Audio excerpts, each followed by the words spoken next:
My mom cried, I cried. I was like, how stupid could I be? There was a guy who called me up. He sold me on this idea, maybe you need a website. And I said, well, maybe I don't need a website. Yeah, maybe that's a good idea. So, and I was naive enough to believe in him. And he would say, oh, we need some programming stuff. Okay, I didn't know anything about, we need more money. Long story short, back and forth, I would sink in more and more money into the ventures, believing they was almost done. I would put money into it. I thought I would be successful overnight. I thought I'm gonna make it. So before you knew it, in about a year's time, from borrowing money from friends and family, all my mom's face savings, about 30K, accumulates about $150,000. And then one day, I said, you know what, screw this, I want my money back. Next day, he disappeared.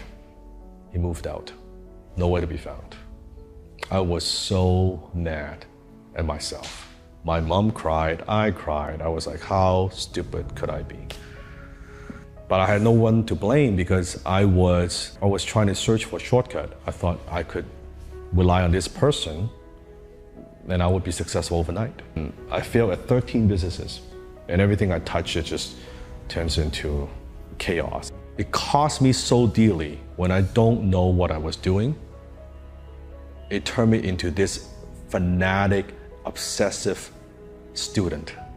From then on, I'm obsessed about learning because of that incident. One time I was attending a workshop, sitting in the back of the hotel room, and sitting next to me was a gentleman called Alan Jacks. I love your work. At the end, I asked him if I can work for him, I can learn from him. He's like, okay, fine, what do you want? I said, I just want to learn. And he took me on, he let me work for him. Gave me an opportunity to work on some of the marketing, and I would write a letter.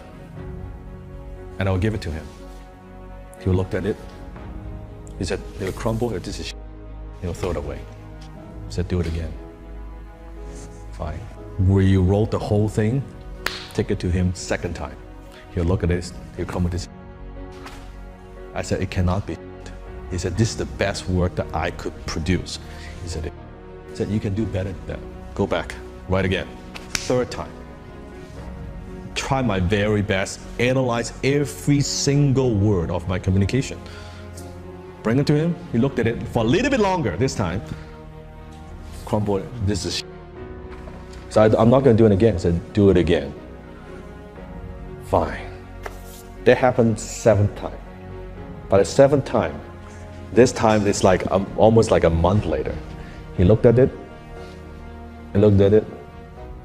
finally said, it's okay.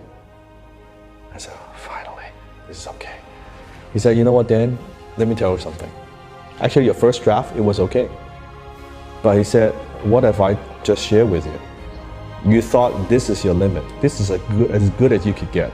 I tell you, I challenge you, and you outdo yourself, and you outdo yourself, and you outdo yourself, and this is 7th draft.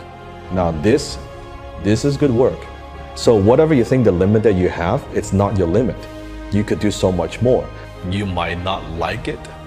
All depends on how you interpret it.